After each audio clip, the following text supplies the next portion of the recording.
देश में हाईवे निर्माण का एक मकसद सड़क दुर्घटनाओं को कम करना भी है, जिस पर सड़क परिवहन और राजमार्ग मंत्री नितिन गडकरी का खास ध्यान रहता है। इसकी वजह यह है कि दुनिया में सड़क दुर्घटनाओं में सबसे ज्यादा लोग भारत में मारे जाते हैं। इस सिलसिले में ड्राइवर एजुकेशन से जुड़ी एक अंतर्राष्ट्रीय कंपनी ज़ूटोबी ने अपनी मार्च महीने में सालाना रिपोर्ट जारी की। रिपोर्ट में ड्राइविंग के लिए सबसे बेहतर और सबसे खतरनाक देशों की लिस्ट तैयार की गई। 53 देशों का सर्वे किया गया और इनमें ड्राइविंग के लिहाज से सबसे खतरनाक देश के तौर पर भारत 49वें स्थान पर है, यानी पीछे से 5वें स्थान पर। ड्राइविंग के लिहाज से सबसे खतरनाक देश दक्षिण अफ्रीका पाया गया, जो लगातार दूसरे साल सबसे खतरनाक माना गया।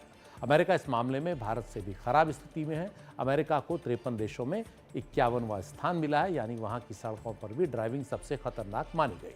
ड्राइविंग के लिहाज से सबसे खतरनाक 5 देशों में बाकी 2 देश हैं, थाईलैंड और अर्जेंटीना।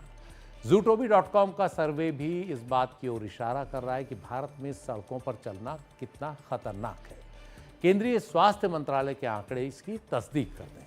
केंद्रीय स्वास्थ्य मंत्रालय के मुताबिक भारत में गैर इरादतन चोटों से मौत के लिए सड़क दुर्घटनाएं सबसे ज्यादा जिम्मेदार हैं। करीब 43.7% लोग सड़क दुर्घटनाओं में मारे जाते हैं और इसके बाद दूसरा स्थान डूबने से हुई मौतों का आता है, जो 7.3 से लेकर 9.1% तक है।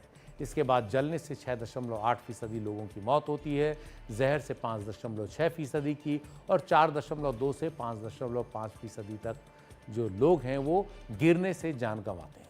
स्वास्थ्य मंत्रालय ने national strategy for prevention of unintentional injury नाम से ये रिपोर्ट तैयार की, जो पिछले साल सितंबर में चोट से बचाव और सुरक्षा को बढ़ावा देने से के मुद्दे पर 15वीं विश्व कॉन्फ्रेंस में पेश की गई।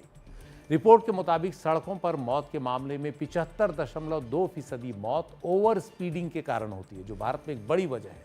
5.8% गलत दिशा में गाड़ी चलाने और 2.5% मौत शराब या ड्रग्स के नशे में गाड़ी चलाने से होती है। नेशनल हाईवे, जो पूरे देश में सड़कों के नेटवर्क का महज 2.1% है, उसमें सड़क दुर्घटनाएं सबसे ज्यादा होती हैं।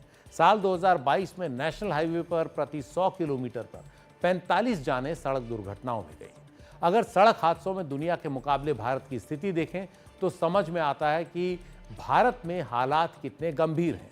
वर्ल्ड बैंक के एक अध्ययन के मुताबिक भारत में दुनिया के कुल वाहनों के महज 1% वाहन हैं, लेकिन दुनिया की कुल सड़क दुर्घटनाओं में होने वाली मौत की 11% मौत भारत में होती है।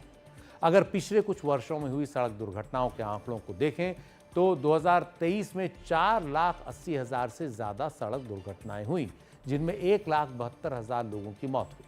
2022 में 4,61,000 से अधिक सड़क दुर्घटनाएं हुई थी, जिनमें 1,68,000 लोगों ने जान गंवाई। 2022 के मुकाबले 2023 में दुर्घटनाओं की तादाद 4.2% बढ़ी और मौत 2.6% बढ़ी।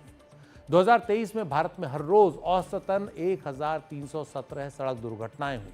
474 लोग हर रोज मारे गए। हर घंटे 55 दुर्घटनाएं और 20 मौतें, यानी हर 3 मिनट पर एक मौत सड़क दुर्घटनाओं में हुई।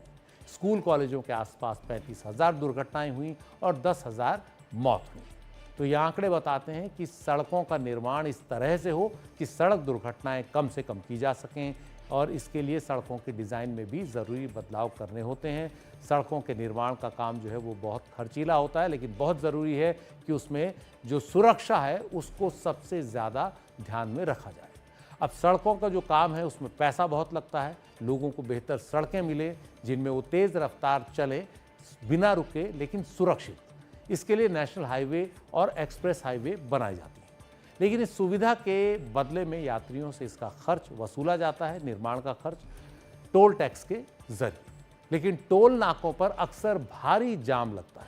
अगर एक भी गाड़ी को थोड़ा समय लग जाए, उसका फास्टैग रीड करने में कैमरे को देरी लग रही हो, या फिर कोई फास्टैग ना हो, या एक्सपायर हो गया हो, या ब्लैकलिस्ट हो गया हो, तो उसके कारण कैश में पैसा दे रहा है अगर ड्राइवर, तो काफ़ी समय लग जाता है और तब तक पीछे गाड़ियों की लंबी कतार लग जाती है।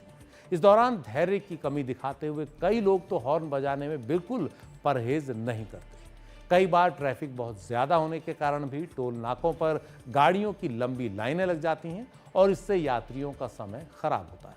कई लोग टोल बूथ पर बैठे कर्मचारियों से झगड़ने लगते हैं, क्योंकि वो टोल देने से बचने की कोशिश करते हैं। लेकिन सड़क परिवहन मंत्रालय अब नई टोल नीति के जरिए इसका एक हल निकालने जा रहा है। केंद्रीय मंत्री नितिन गडकरी ने ऐलान किया है कि नई टोल नीति अगले महीने तक आ जाएगी और इस नीति के तहत फिजिकल बूथ्स, यानी जिस तरह के बूथ अभी आप देखते हैं जहां आप टोल देते हैं या फास्टैग से टोल कटता है, वो खत्म हो जाएंगे। बैरियर अब आपको गाड़ियों के आगे नहीं दिखेंगे। गाड़ियों को टोल देने के लिए रुकना नहीं पड़ेगा, वो बिना रुके आगे बढ़ जाएंगे। लेकिन टोल फिर भी कटेगा, वो भी ऑटोमेटिकली, यानी खुद ब खुद आपके अकाउंट से।